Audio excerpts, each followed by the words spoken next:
Bismillah, Assalamualaikum warahmatullahi wabarakatuh. Waalaikumsalam warahmatullahi wabarakatuh. Puji syukur tak henti-hentinya kita panjatkan kehadirat Allah Subhanahu wa taala atas limpahan nikmat dan rahmatnya, sehingga kita dapat kembali bersua untuk melanjutkan kegiatan pembelajaran tatap muka terbatas kita ya bagi siswa kelas 12B SMA Islam Nunuha. Salawat dan salam kepada Rasulullah sallallahu alaihi wasallam. Begitu juga kepada istrinya, kepada keluarganya, kepada sahabatnya, serta kepada umatnya yang tetap istiqomah di atas sunnah-sunnahnya hingga akhir hayat kelak.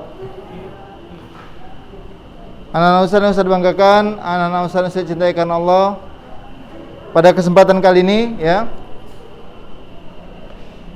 kita akan memasuki bab baru ya, terkait statistika. Kemarin kita sudah menyelesaikan bab dimensi 3 ya. Saya akan review sedikit bab dimensi 3. Kemarin kita subbabnya yang kita pelajari apa aja? Jarak titik ke titik. Kemudian yang kedua jarak titik ke garis. Dan terakhir jarak titik ke bidang. Yang mana kesemuanya itu semuanya sama konsepnya. Mau jarak titik ke titik, mau jarak titik ke garis, mau jarak titik ke bidang, konsepnya satu. Apa itu konsepnya? Iya, adalah jarak terdekat ya, jarak terdekat yang ditarik dari sebuah titik, baik ke titik tersebut, baik ke titik yang lain yang dimaksud, baik ke garis yang lain yang dimaksud, baik ke bidang yang lain. Jarak terdekat yang ditempuh dan harus tegak lurus. Konsepnya sama. Mau jarak titik ke titik, gitu juga. Mau jarak titik ke garis juga seperti itu. Dan jarak titik ke bidang juga demikian. Ya. Jadi konsep itu perlu ya, tetap diingat, itu penting. Karena ketika kita sudah paham konsep ya, jadi ketika permasalahannya didatangkan, antum ingat aja bagaimana ya cara menggambarkan agar dia jaraknya terdekat, kemudian terpenuhi syaratnya harus tegak lurus dengan garis ataupun bidang yang dituju. Ya, jadi insya Allah nanti jika sudah selesai materi di bab 1 ini, kita akan review kembali dengan pembahasan soal-soal ya. Makanya kita selesaikan dulu. Jadi bab 1 telah kita lalui, anak-anak ustaz yang saya banggakan. Kali ini kita masuki bab 2, judulnya statistika. Ustaz mau tanya dulu sebelumnya. Ada yang pernah dengar sebelumnya? Statistika. Antum biasanya dengar atau baca ataupun pernah melihat kata statistik itu di mana? Grafik, terus dia identik dengan grafik, terus apa lagi? Data, iya terkait data, betul. Yang lain? Diagram, bagus. Kalau sering kita lihat di mana biasa? Data statistik menunjukkan, hasil survei menunjukkan, ya kan? Kalimatnya seperti itu dia. Hasil survei menunjukkan, data statistik seperti berikut. Ya, ditampilkannya tabel grafik. Jadi statistika itu terkait dengan data, dengan tabel, grafik, ya, pengolahan data juga. Jadi kalau antum pernah baca berita ataupun melihat berita di televisi ya, ataupun di internet, itu sering itu, ya kan? Statistika, data statistik. Termasuk salah satunya, kalau di negara kita itu yang paling sering dan setiap tahunnya harus berjalan itu apa itu namanya? Sensus penduduk. Iya, itu bentuk aplikasi dari statistika. Apa aja yang didata dari sensus penduduk? Data anggota keluarga ya kan, kemudian penghasilannya berapa, kemudian pengeluarannya berapa, kemudian apa lagi, apa aja data yang bisa kemudian anaknya berapa yang sekolah, status pendidikan orang tua bagaimana, penghasilannya berapa ya, anaknya ada berapa, kemudian yang sekolah berapa. Itu data terkait dengan statistika. Jadi sangat sering ya, bahkan di TV itu selalu bermain data. Antum lihatlah berita di televisi, karena ketika bermain data itu menunjukkan kevalidan suatu informasi, betul nggak? Antum yakin? Informasi itu dikatakan valid ketika mendatangkan data buktinya. Betul nggak? Betul. Antum nggak bisa katakan, Ustadz, itu Ustadz ya, di daerah Hana itu Ustadz, itu 50% itu Ustadz ekonominya lemah. 50% lagi ekonominya menengah dan 25% menengah dan 25%-nya ekonomi tingkat atas atau tinggi. Antum punya data? Nggak punya Ustadz. Itu nggak valid. Harus jelas. Nah, jadi terkait statistika, maka kita berbicara terkait kevalidan data. Tapi untuk bab statistika di matematika, kita hanya berbicara terkait pengolahan data. Mungkin antum di SMP sudah pernah belajar, yakin nggak? Masih ingat? Di kelas berapa itu belajar statistika ketika SMP? Kelas 9. Yang antum ketahui ketika materi di SMP kelas 9 apa aja yang pernah antum ketahui dari statistika? Mencari rata-rata. Apa nama lain rata-rata? Min, ya, mean, min. Apa lagi? Median. Apa itu median? Nilai tengah. Terus apa lagi? Modus. Apa itu modus? Iya, data atau nilai yang paling sering muncul. Kemunculannya paling tinggi, itulah modus. Apalagi ketika di SMP? Penyajian ya. Penyajian data udah ya di SMP. Data bisa disajikan dalam bentuk apa aja? Siapa masih ingat? Tabel, grafik, diagram. Diagram ada beberapa jenis. Siapa masih ingat? Apa aja? Iya, boleh. Diagram garis. Masih ingat diagram garis? Ada kan diagram garis kan? Yang dia grafiknya pakai iya. Diagram batang. Diagram apa lagi? Diagram Venn termasuk penyajian data itu, diagram Venn, himpunan. Terus apa lagi? Yang bulat. Diagram lingkaran. Iya kan? Ada kan diagram lingkaran kan? Karena ada pernah kita ketika di SMP itu 30% siswa kelas 9 itu hobinya main voli. Kan ada. Kita mengulang sedikit dulu. Kemudian 50% sukanya balet, misalkan. Ya kan? 20% sukanya tenis meja dan seterusnya. Taib. Anak-anak Ustaz banggakan, anak-anak Ustaz saya cintai karena Allah. Pada pertemuan perdana ini kita masih berbicara terkait kompetensi dasar apa yang ingin kita capai ya. Antum bisa lihat bukunya di halaman awal. Biasa kalau pertemuan perdana di bab-bab awal kita belum masuk materi, Ustaz ingin sampaikan dulu perkenalan terkait istilah-istilah pentingnya, kemudian diagram alirnya ya, kemudian terkait kira-kira setelah mempelajari statistika, kemampuan apa yang diharapkan dari antum semua. Harus ada tujuan dan itu harus disampaikan dari awal. Jadi seorang siswa harus mengetahui dia kira-kira setelah Anda pelajari ini saat Anda bisa apa nantinya, gitu dia. Ya. Coba dibuka bukunya halaman berapa kalau di situ? Beda nih seperti yang di 4 Ustaz. 27. Sebentar.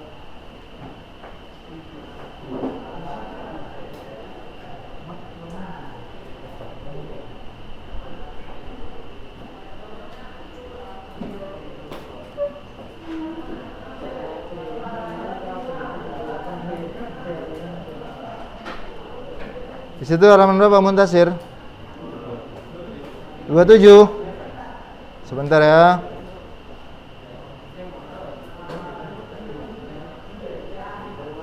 Dua puluh tujuh ya.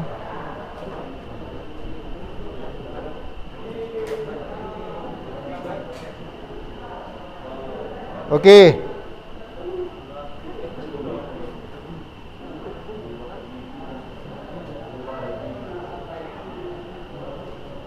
Ya betul, pas ya. Di halaman file PDF e-book yang Ustadz miliki juga di halaman 27. Perhatikan.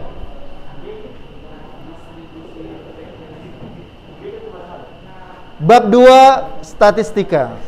Ya. Kompetensi dasar, perhatikan. Ustadz, kira-kira setelah mempelajari statistika, kompetensi dasar itu, kompetensi itu artinya kemampuan, ya, kemampuan apa yang harus atau bisa Anda miliki. Yang pertama, antum harus mampu nantinya menentukan dan menganalisis ukuran pemusatan dan penyebaran data, ya, yang disajikan dalam bentuk tabel distribusi frekuensi dan histogram. Tadi ada yang katakan histogram juga ya?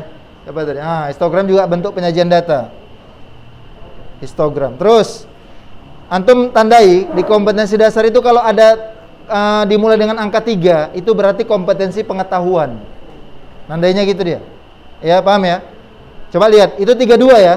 32 itu berarti pengetahuan. Jadi kalau didahului dengan angka 3, itu artinya pengetahuan. Jadi pengetahuan apa yang antum dapati nantinya? Itu dia.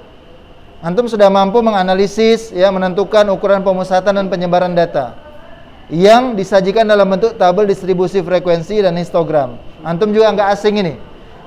Distribusi frekuensi ketika di SMP sudah atau belum? Belum ya?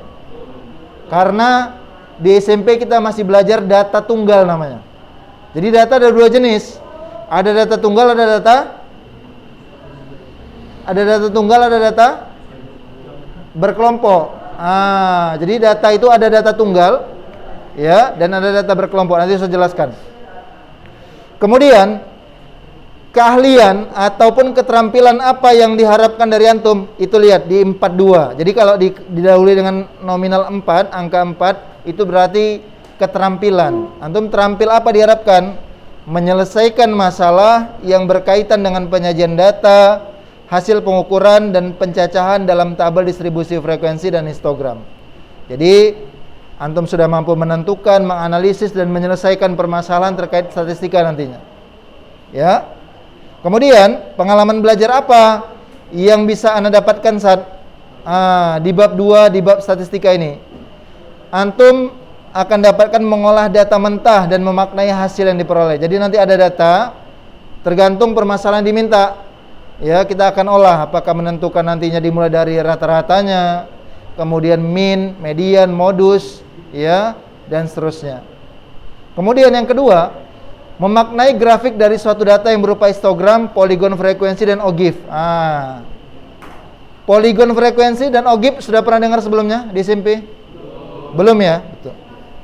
Poligon frekuensi. Jadi antum kalau lihat poligon, istilahnya dia sebenarnya poligon ini dikatakan poligon ini perpaduan antara diagram batang dan diagram garis. Poligon. Ya, nanti Ustaz akan jelaskan poligon. Jadi Ustaz, kok bisa dinamai poligon? Antum pernah lihat logo poligon nggak? Kayak mana logo poligon? Segi 6 ya? Logo poligon segi 6 ya? Heksagon. Iya. Gitu dia. Kemudian OGIF. Nanti juga OGIF juga bentuk penyajian data yang di SMP belum kita pelajari. Terakhir, mengantisipasi kesalahan pengambilan kesimpulan dalam memaknai suatu grafik. Nantinya Nana Ustaz, setelah kita olah data tersebut, antum sudah harus mampu mengambil kesimpulannya, ya. Seperti tadi Ustaz katakan. Jadi Ustaz, dari 30 siswa kelas 12B, Ustaz, setelah anak ambil data, anak olah, dapatlah kesimpulan yang bisa anak sampaikan, yaitu 50% menyukai olahraga tenis meja misalkan. Jadi kesimpulan itu harus dapat setelah kita mengolah data. Baik. Istilah penting, coba lihat di bawahnya. Assalamualaikum warahmatullahi. Distribusi frekuensi, paham ya? Distribusi frekuensi sudah pernah dengar sebelumnya? Belum? Belum. Histogram sudah? Histogram? Cuman sudah pernah lah ya. Tadi ada yang bilang histogram berarti sudah sedikit lah ya. Kemudian ada OGIF, poligon frekuensi, rata-rata udah nggak asing lagi. Cuman bedanya ketika di SMP kita masih mencari rata-rata data tunggal. Kali ini kita sudah berbicara data kelompok nanti. Median, nilai tengah. Modus, nilai yang paling sering muncul. Simpangan rata-rata itu nanti ada rumusnya ya. Nanti dia pengolahan setelah kita dapati nanti rata-rata. Ya, rata-rata kemudian dari distribusi frekuensi itu juga. Simpangan baku dan terakhir adalah ragam. Baik. Tanpa berpanjang lebar, kalau masih ada waktu kita akan masuki materinya ini. Perhatikan diagram alur konsep ya. Jadi anak-anak Ustaz, Eh, dalam mengolah data ya, bentuk pengolahan data itu terbagi atas penyajian, pemusatan data dan penyebaran data. Ya, penyajian data banyak seperti yang antum sampaikan tadi, tabel, kemudian apa lagi? Grafik, ya diagram dan yang lainnya. Pemusatan data, lihat pemusatan data terbagi atas min, median, modus. Kalau penyebaran data baru masuk dia simpangan rata-rata, simpangan baku dan ragam. Ya, ini merupakan materi baru di SMA. Kalau rata-rata, nilai tengah sama modus sudah pernah ya kita sampaikan ketika di SMP. Walaupun nggak sama usah dulu ya. Kelas 9 Mas Chandra ya. Oh beda ya, satu-satu ya. Baik. Kemudian grafik terbagi menjadi histogram, poligon frekuensi dan ogive. Ya, itulah dia diagram alurnya Nan Ustaz. Insyaallah dalam waktu lebih kurang ya.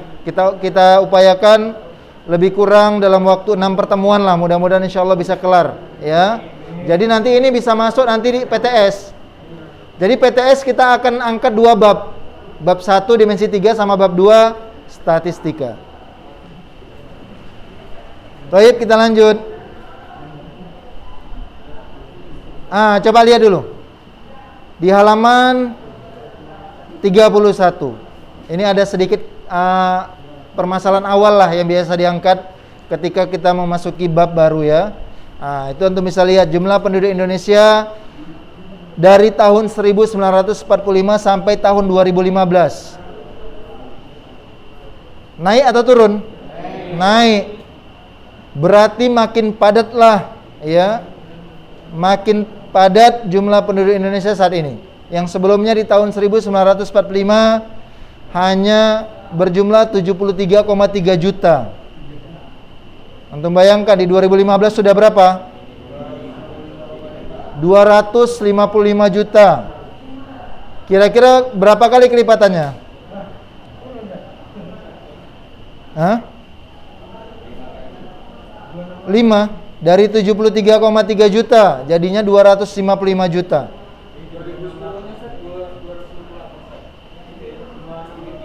Oh iya. Baik, berarti ada penurunan. Salah tulis dia. Seharusnya di tahun 2010 lebih tinggi daripada 2015. Berarti udah turun ya kan? Alhamdulillah. Jadi saat ini itu di tahun 2015 terakhir 255 juta, 5 juta jiwa ya. Jadi itulah jumlah penduduk Indonesia dan ini data, ini bentuk penyajian data nah Ustaz. Ini apa namanya nih? Bentuk penyajian data dalam bentuk apa nih? Diagram batang. Bagus, diagram batang ya. Udah ketahuan dari ciri-cirinya. Perhatikan. Yang di bawah, coba perhatikan. Yang di bawah judulnya pertumbuhan penduduknya. Kalau yang di atas jumlah penduduk, ini laju pertumbuhan penduduk. Ya, laju pertumbuhan penduduk. Kalau antum lihat ini bentuk penyajian data dalam bentuk apa nih? Diagram apa nih? Diagram garis. Perpaduan dari diagram batang di atas dengan diagram garis, itulah nanti jadinya apa tadi Ustaz katakan? Iya, poligon frekuensi namanya. Ya. Nanti sabar insyaallah.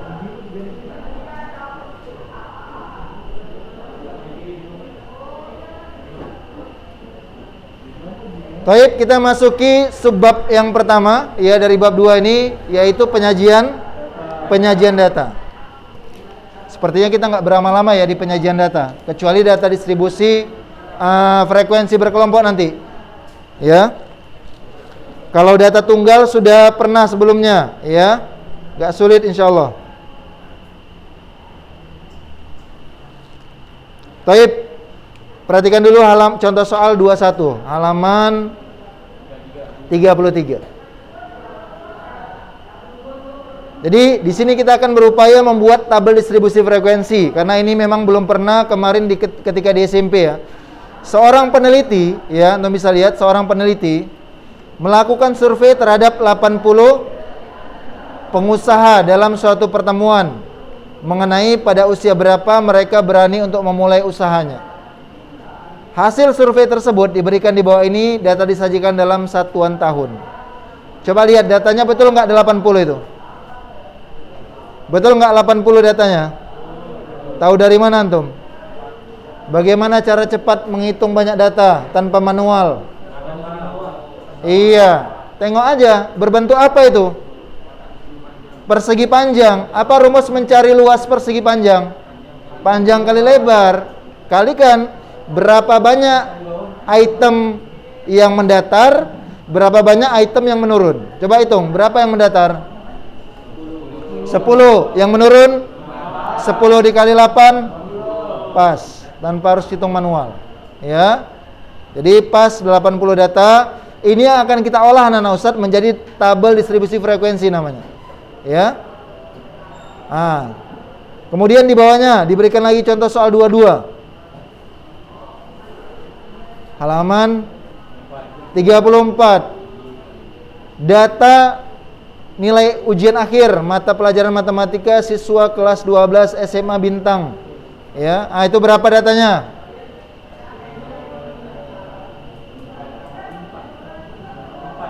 44. Elemen mendatar 11, elemen turun 4. Maka totalnya datanya 44. Ya. Kemudian contoh soal 23. Posyandu Mawar, ya, mendata berat badan balita yang datang di pertemuan rutin pada bulan Oktober. Ada berapa datanya? Coba lihat. 30. Pas? Pas, ya.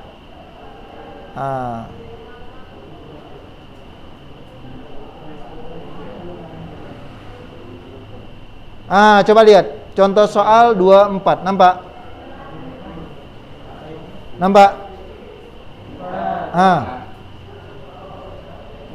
Data yang antum lihat di contoh 21, data apa tadi? Data 80 usia pengusaha, ya. Di data lah 80 orang, kira-kira dia memulai usahanya di usia berapa? Dapatlah tadi 80, ya. Dan dari 80 itu kita bisa kerdilkan menjadi tabel distribusi frekuensi. Inilah namanya tabel distribusi frekuensi. Kalau antum harus buat tabel data tunggal, banyak nggak kira-kira? Banyak, ya. Jadi kalau antum gunakan data tunggal, tabel data tunggal, antum harus buat seperti ini. Perhatikan, Ustaz.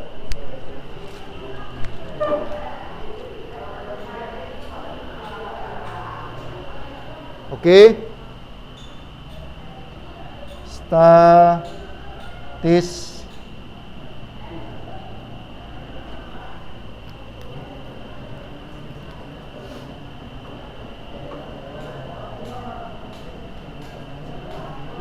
baik. Jadi ini bab 2 kita. Ya, statistika. Di poin 21 kita masuk namanya penyajian data. Ya. Ustaz, kenapa kok langsung penyajian data di sini yang disajikan langsung ke tabel distribusi frekuensi? Kenapa dia nggak singgung lagi yang diagram? Kenapa?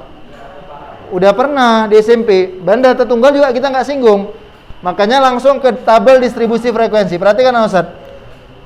Tujuannya, ya, kalau dia datanya sedikit, ketika di SMP datanya nggak banyak kita. Misalkan 10 data. Ya, kalau 10 data, jika datanya tidak banyak, ya, jika datanya tidak besar, ya, datanya tidak banyak atau tidak besar, itu cukup. Ya, kita bisa gunakan apa kemarin? Tabel data tunggal. Tabel data tunggal. Antum masih ingat? Contoh. Misalkan ada hasil pengukuran tinggi badan. Hasil pengukuran, ya, tinggi badan 10 siswa 12B adalah sebagai berikut.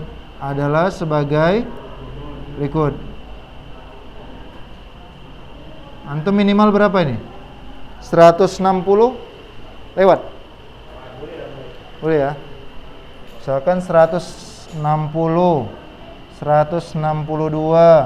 168, ya. Ada 168. Adalah Reja tuh. Reja cepet 70 ada. Lebih aja.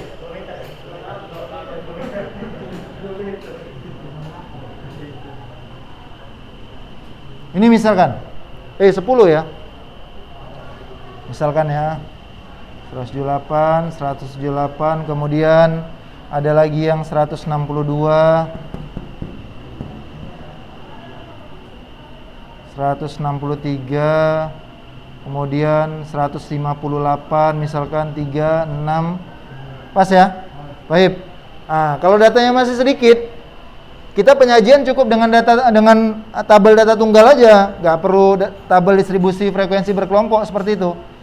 Ya, seperti biasa, antum hanya bisa buat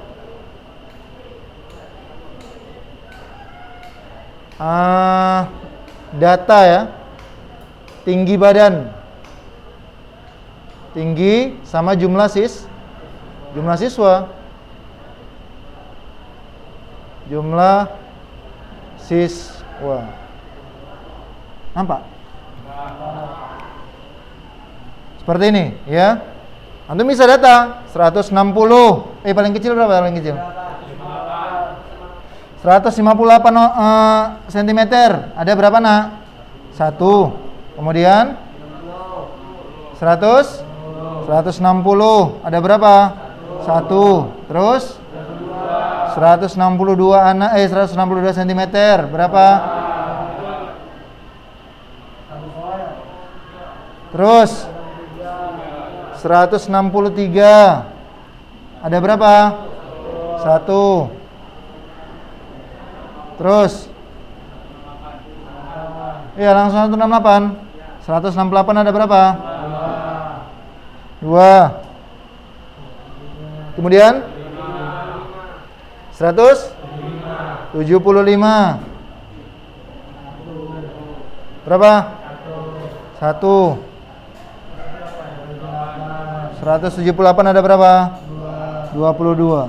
Dua orang. Yang mana totalnya harus berapa? Iya, biasanya di bawah Ustaz, itu biasa dibuatkan jumlah ya kan? Nah, di sini jumlah 2, 4, 6 4, 5, 7 pas. Berapa? 10. Inilah dia masih kita berbicara data tunggal. Ini kita pelajari ketika SMP kemarin. Bagaimana saat kalau ketika datanya 500? Data yang dapat 500. Kalau antum harus buat seperti ini, gempor. Ya. Ya. Iya kan? Gempor lah. Makanya kali ini kita akan masuki penyajian data. Bagaimana saat untuk menghemat? Kira-kira bisa nggak data itu dikelompokkan? Bisa. Contoh yang tadi berapa itu? 80 ya. 80 dikelompokkan menjadi 5 kelas. Coba antum lihat di halaman berapa?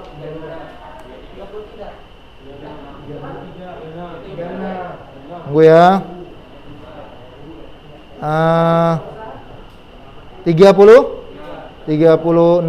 Di sini 36, di situ 33.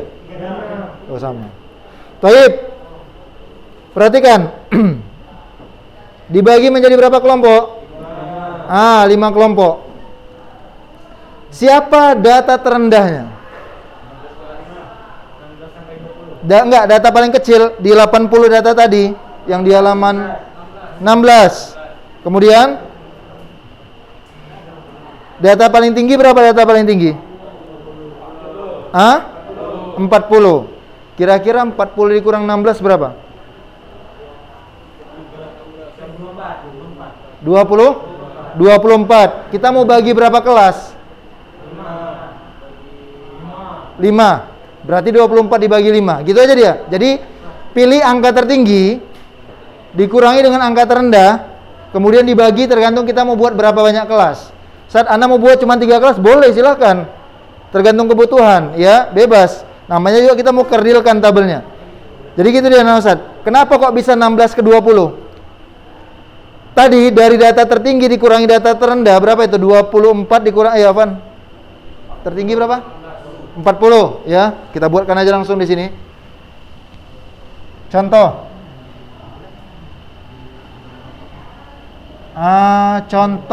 Contoh berapa itu namanya Muntasir? 21 apa? Hah?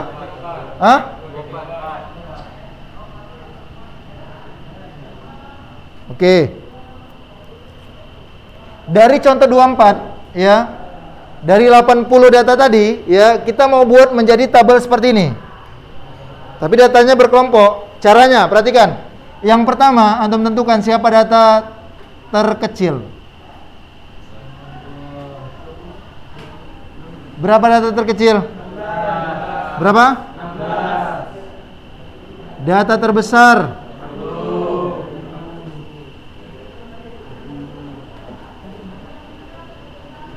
Kemudian antum mau bagi berapa dulu? Nanti tergantung soal. Nanti kalau kata soal, buatlah daftar tabel distribusi frekuensi yang memiliki 5 kelas.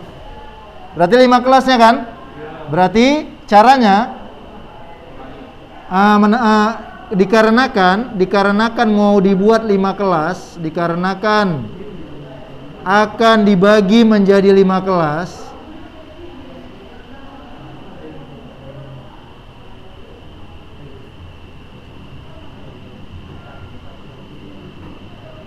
maka tentukan rentangnya. Tentukan rentang. Rentang nama lainnya apa rentang? Interval. Baik. Perhatikan bagaimana dia.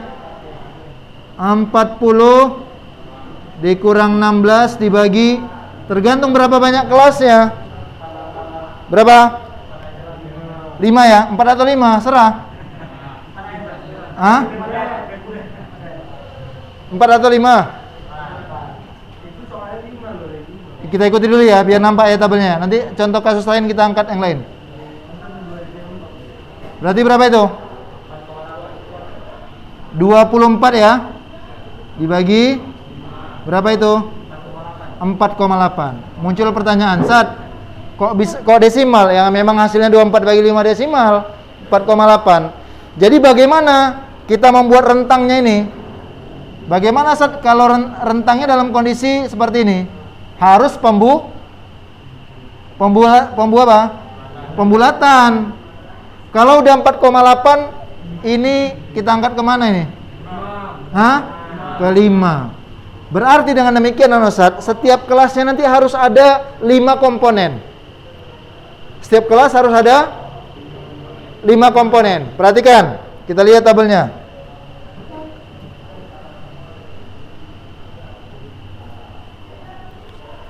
Videonya karena habis.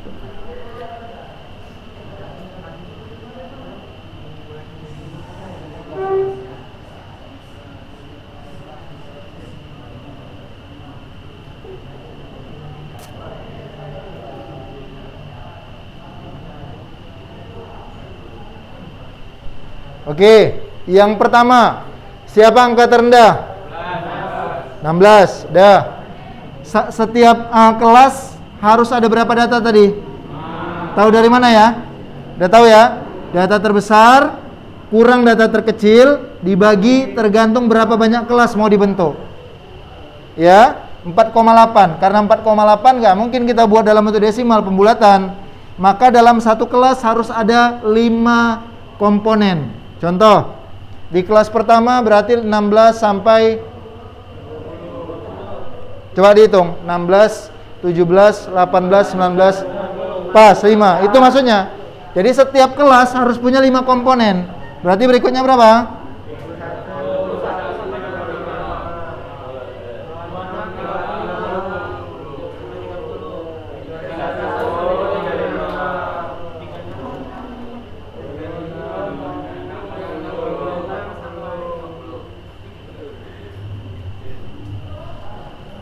(16 sampai 20, 21 sampai 25, 26 sampai 30, terakhir 36 sampai 40. Ada berapa kelasnya? 5. Baru antum harus hitung dia, ya. 16 sampai 20 kemunculannya berapa kali? Langsung ambil aja di situ, nggak apa-apa. Nanti kita akan apa? Berapa? Berapa? 19 kali muncul. Terus 15 15 kali muncul. Berapa? 21. Terus? Berapa? 16. Terakhir? 9. Yang totalnya harus berapa? Harus 80. Berarti ketika jumlahnya enggak 80, berarti ada yang salah antum dalam menceklisnya. Harus jumlahnya harus pas. Berarti di sini total, ya. 19 tambah 15 34, 34 tambah 21 55, 55 tambah 16 berapa? 71 tambah 9 pas 80. Baik. Jadi segitu yang datanya 80 tadi antum bisa kerdilkan. Inilah yang namanya Nanausat. Inilah yang disebut dengan apa? Tabel distribusi. Iya, boleh juga daftar tabel distribusi berkelompok, boleh, nggak apa-apa. Kadang disebut tabel distribusi frekuensi. Kenapa frekuensi? Ini jumlah itu sinonim dari apa? Frekuensi. Frekuensi banyak artinya kan? Sama dengan jumlah. Makanya tabel distribusi frekuensi. Datanya ada, frekuensinya ada. Makanya dikatakan tabel distribusi frekuensi. Oke. Yang perlu dicatat aja, nggak usah semua pun nggak apa-apa. Ayo, yang penting silakan dicatat. Saya kasih waktu sedikit. Ya. Kalau ini sepertinya nggak usah lah. Ustaz tadi mengulang sedikit materi ketika di kelas 9. Nanti Ustaz jelaskan, Ustaz, batas kelas itu maksudnya apa? Nah, dan untuk apa digunakan? Iya, bentar.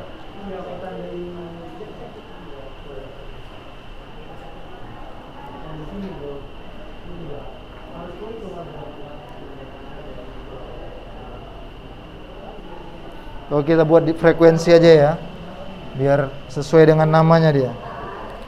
Data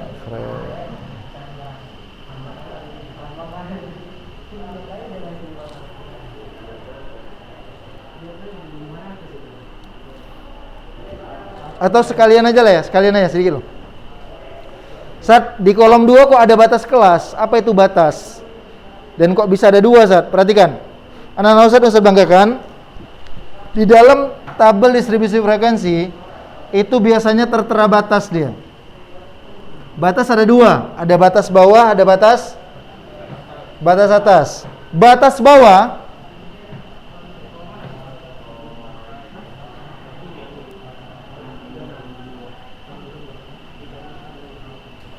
bawah rumusnya adalah TB dikurang 0,5. Apa itu TB? Apa TB? Tepi. Dia kalau BB batas bawah, B itu batas, T itu tepi. Jadi antum harus bedakan, ada istilahnya tepi, ada batas. Tepi yang mana tepi? Nih, ini semua namanya tepi bawah nih. Ini kesemuanya namanya apa? Tepi ya, bukan batas ya. Tepi. Iya. Tepi pantai. Kenapa dikatakan tepi? Di pinggirnya itu dia. Ya, batas antara laut dengan pasirnya itu ya. Terus ini, berarti ini tepi apa namanya? Tepi atas ya. Berarti ini namanya tepi atas. Kemudian kalau batas bawah itu rumusnya TB kurang 0,5. Sedangkan batas atas, iya, batas atas tapi bukan TB, TA ditambah 0,5. Tepi atas. Ya, Ustaz buatlah di sini keterangan TB itu artinya tepi bawah. Ya. Dan TA adalah tepi atas. Jadi kalau antum kuliah ada istilah TA juga, tugas akhir. Iya.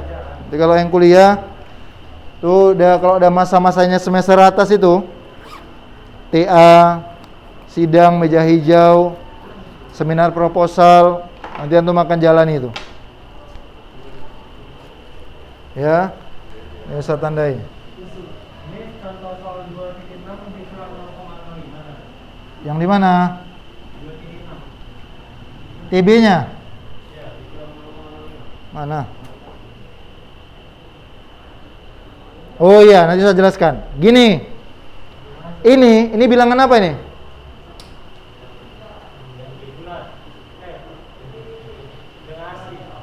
Maksudnya bilangan satuan, iya kan?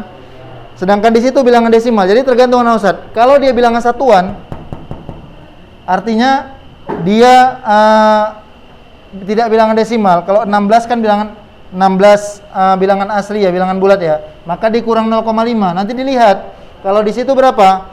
Ketika nanti angkanya 1,5, ada satu angka di belakang koma, maka ini nanti dikurang berapa? Iya. Terus berjalan. Nanti kalau dua angka 0,005 gitu dia. Beda, lihat datanya. Makanya ini kan bilangan apa namanya istilahnya, bilangan bulat lah. Kalau ini kan bilangan desimal atau bilangan apa rasional ya. Kalau ini kan dia bilangan desimal. Bilangan desimal 1,5 maka plus 0,05 atau kalau tepi bawah ini kalau tepi atas, kalau tepi bawahnya kurang. Karena ada satu angka di belakang koma. Nanti saya jelaskan ya. Bagus pertanyaannya. Ustaz kok beda ya? Gitu, nggak apa-apa. Antum tanya aja, Ustaz. Ini kasusnya kok itu Ustaz bilang kurang 0,5. Berarti antum harus tahu ya, ini kenapa dikurang 0,5, lihat data kita ya. Nanti kalau datanya ada satu angka di belakang koma, maka pengurangnya itu nggak lagi 0,5. Tapi 0,05, ini juga 0,05.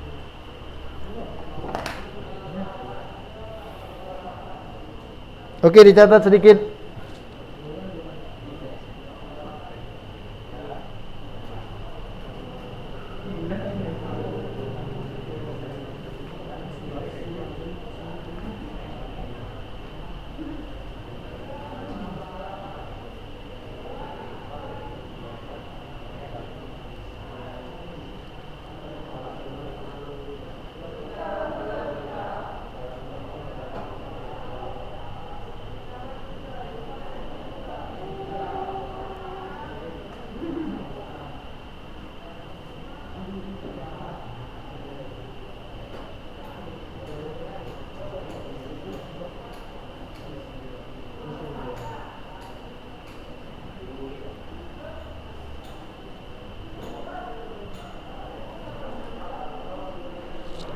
Anak-anak Ustaz perhatikan. Untuk penentuan ini ya, ini selalu pembulatannya kemana? Ke atas. Kenapa coba? Misalkan di sini 4,2, kemana kita bulatkan? 4,2. Iya, kalau kita yang pelajari dulu pembulatan kalau 4,2 nggak bisa ke atas kan? Tapi kalau untuk menentukan ini nggak bisa ke bawah. Nanti ada data yang gantung dia. Jadi ingat konsepnya, ini pembulatannya harus selalu ke atas. Saya catat. Harus selalu ke atas. Jadi ini nggak bisa kita terapkan pembulatan yang kita pelajari ketika di dasar-dasar dulu ya. Ini bukan pembulatannya itu dimaksud. Karena pembulatannya di sini nggak harus wajib selalu ke atas. Bahkan 4,01 sekalipun, ini kita angkat kemana? Ke 5. Iya. Kenapa? Kalau antum bulatkan dia ke bawah, nanti ada angka atau data yang dia nggak masuk ke dalam tabel. Makanya dilebihkan. Jadi selalu pembulatannya ke atas.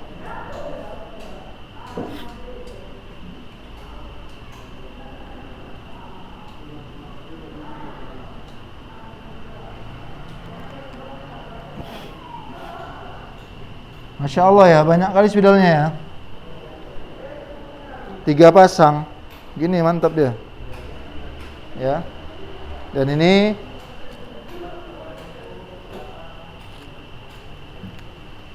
jika berlaku jika bilangan bulat ya. Jadi kalau ada bilangan desimal tergantung berapa tempat desimal.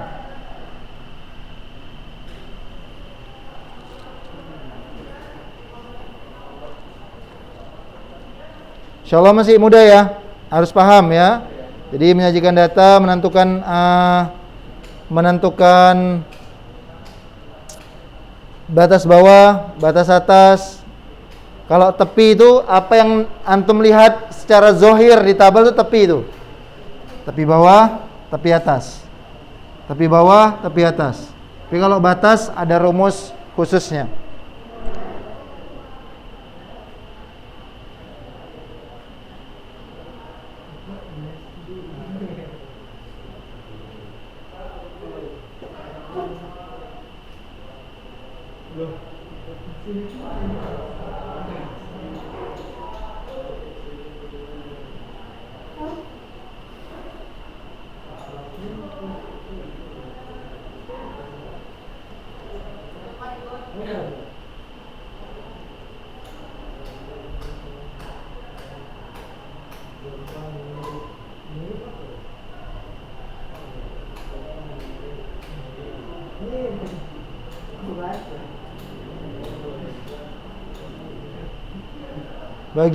Masih jatuh ya.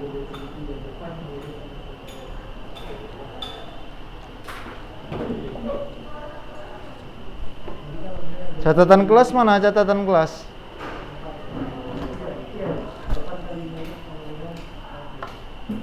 Dicatat hari ini. Afwan. Sini. Ini goyang pula.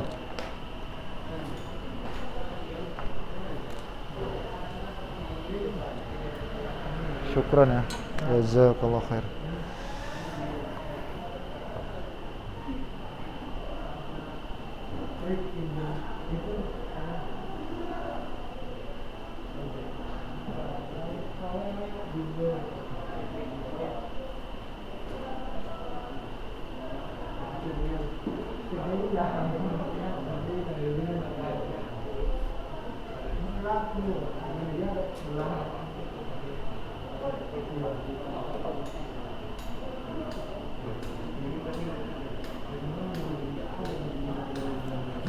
Sebelumnya udah ada enggak ya, baru pekan ini ya.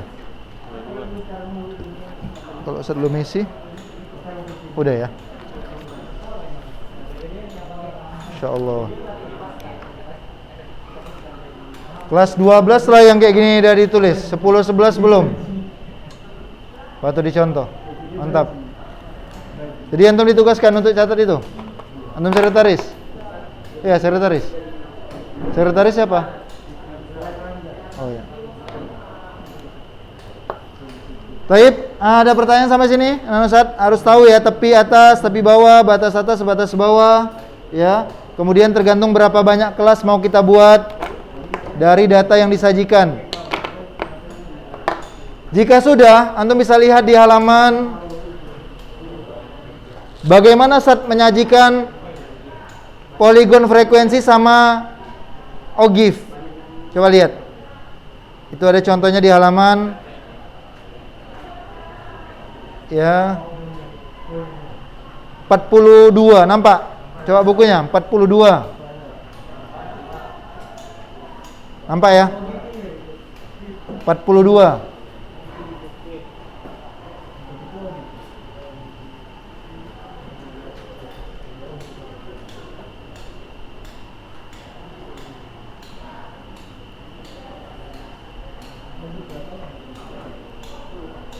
Coba perhatikan. Diberikan tabel distribusi frekuensi, nampak ya? Kelas pertama 16 sampai 18. Batas kelasnya 15,5 sampai 20,5. Kenapa kok bisa 15,5? Karena batas bawah. Didapat dari mana tadi batas bawah? TB dikurang. Siapa TB-nya di kelas yang pertama? 16, maka 16 dikurang 0,5 dapatnya 15,5. Kenapa kok dikurang 0,5 enggak dikurang 0,05? Oke. Nanti kalau ada satu tempat desimal maka dikurang 0,05, paham ya? Kenapa dapat 20,5? Karena itu merupakan batas atas. Apa rumus batas atas? Tepi atas tambah 0,5. Berapa rupanya tepi atas kelas pertama?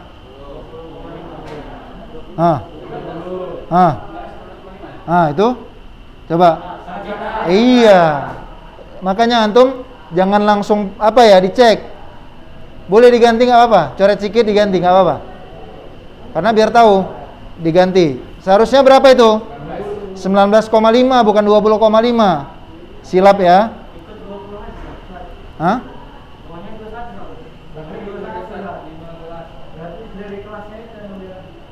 Yang mana?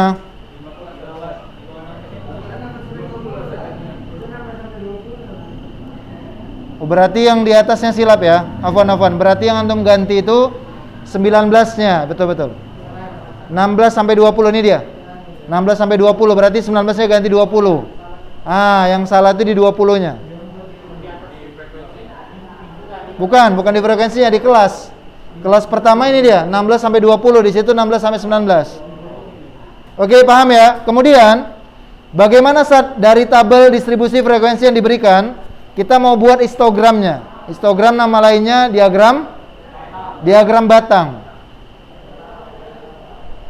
Coba lihat. Di situ ada tertulis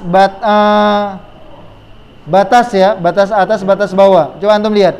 Di batang yang pertama, nampak? Berapa batas bawahnya?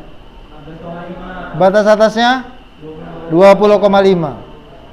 Coba nyambung nggak dengan batang kedua? Batas atas kelas pertama menjadi batas bawah kelas kedua, betul nggak? Nyambung dia. Pas kan? 15,5 ke 20,5, 20,5 ke 25,5, nyambung lagi 25,5 ke 30,5. Kemudian itu di atas itu menunjukkan frekuensi ya. Jadi batang pertama frekuensinya 19, batang kedua 15 dan seterusnya. Sampai sini paham? Paham ya? Insya Allah nggak sulit ini. Dari tabel distribusi frekuensi antum buat histogramnya. Lihat yang tertera di bawahnya itu batas ya. Yang tertera di bawah batas, yang tertera di sumbu Y-nya adalah frekuensi. Kemudian dari histogram kita mau buatkan apanya?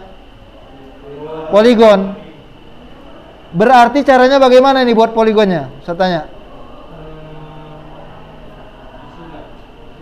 Antum cukup kasih titik di setiap batang itu tengahnya, atas. Paham? Jadi batang pertama kasih titik di atasnya. Paham ya? Misal.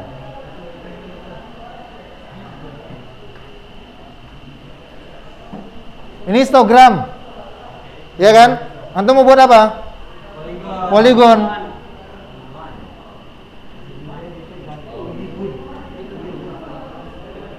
Udah, tinggal diapakan? Gariskan.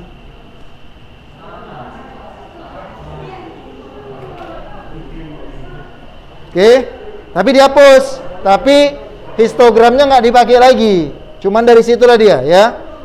Jadi sebenarnya membuat histogram sama poligon sejalan nggak? Sejalan. Berbeda di ogib. Saat itu cemana pula tuh saat ogib saat? Diambil dari mana itu? 15,5, 20,5, 25,5, 30,5. Iya. Dari batasnya diambil, ya kan? Dimulai dari batas bawah. Batas bawah kelas pertama tadi berapa? Batas bawah kelas pertama. Jadi di awal itu dimulai dengan batas bawah kelas pertama. Seterusnya berisi siapa? Coba antum lihat. Seterusnya menjadi batas atas, ya kan? Udah batas atas semua. Jadi awalnya itu aja dimulai oleh 15,5, ya. Dan biasa dimulai dari angka 0 frekuensinya dulu. Baru ketika masuk 20,5 itu sudah di angka berapa frekuensinya? 19 kan nggak pas itu. Perhatikan, nampak? 25,5 berarti berapa itu? 30 berapa? Salah ya gambar. Afwan. Bukan. Akumulasi dia. Iya, akumulasi ya. Paham dulu. Ini ogib ini agak-agak ini nih. Ustaz tanya dulu. membuat ogib yang bawah itu antum paham? Kenapa 15,5, 20,5, paham ya? Ingat aja, dia dimulai dengan batas bawah kelas pertama. Kemudian seterusnya itu batas atas terus itu ya. Batas atas kelas pertama, kelas kedua dan seterusnya. Dah. Kemudian tetap harus dimulai dari angka 0. Macam di SPBU. Nah, dimulai dari 0 ya. Baru seterusnya, kenapa 20,5 di 19? Karena memang frekuensinya di mana? Kelas pertama. 19. Kemudian frekuensi kelas pertama kalau kita lihat di Zohir tabel 15. Kenapa di sini 34 itu lebih kurang tuh, di atas 30? Akumulasi. Makanya ogib ini selalu naik. Kenapa selalu naik? Akumulasi terus. Di kelas ketiga kalau kita lihat Zohir tabelnya berapa? Enggak, 21. Sementara di ogib antum sudah harus akumulasikan 19 tambah 15 tambah 20. Berapa jadinya tuh? 34 tambah 21. Pas. Kan ya kan? Pas kan? Kan pertengahan antara 50 sama 60 itu. Dan seterusnya. Berarti ingat, konsep ogif dia untuk frekuensi terakumulasi. Hal fahimtum? Baik. Jadi anak Ustaz banggakan pada pertemuan perdana ini antum sudah mampu menyajikan daftar tabel distribusi frekuensi, sudah mampu. Buat kelas sudah tahu ya.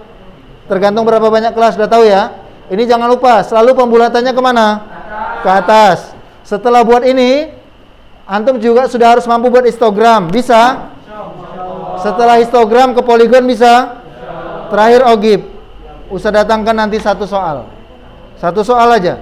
Yang mana soalnya Ustaz buat data lepas seperti ini. Ustaz minta akan antum buat ini. Setelah buat tabel distribusi, buat histogram, buat poligon, baru buat ogib. Bisa ya? Ini belum ada yang ngitung ini. Masih penyajian data. Insyaallah nanti Ustaz akan kirim soalnya ke grup apa? Grup kelas. Ogib kurang paham. Gini, perhatikan. Di mananya kurang pahamnya? Dia kok bisa naik? Seharusnya sesuai dengan poligon dia seharusnya gini-gini ya. Kenapa kok bisa naik? Akumulasi dia. Coba antum lihat. Yuk kita lihat sedikit. Udah jam berapa? Bentar ya.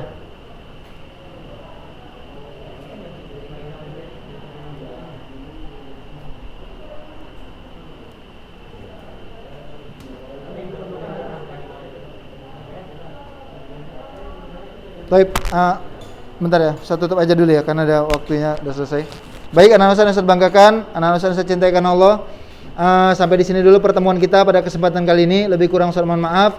Semoga apa yang saya sampaikan bermanfaat. Ya, jangan lupa untuk terus belajar di rumah. Walaupun tidak ada PR, apalagi ada PR. Ya, tidak ada PR harus tetap mengulang. Konon lagi ada PR, antum semakin berlatih. Ya, kita tutup dengan doa kafaratul majlis. Subhanakallah bihamdik. Asyhadu alla ilaha illa anta. Astaghfiruka wa atubu ilaik. Assalamualaikum warahmatullahi wabarakatuh.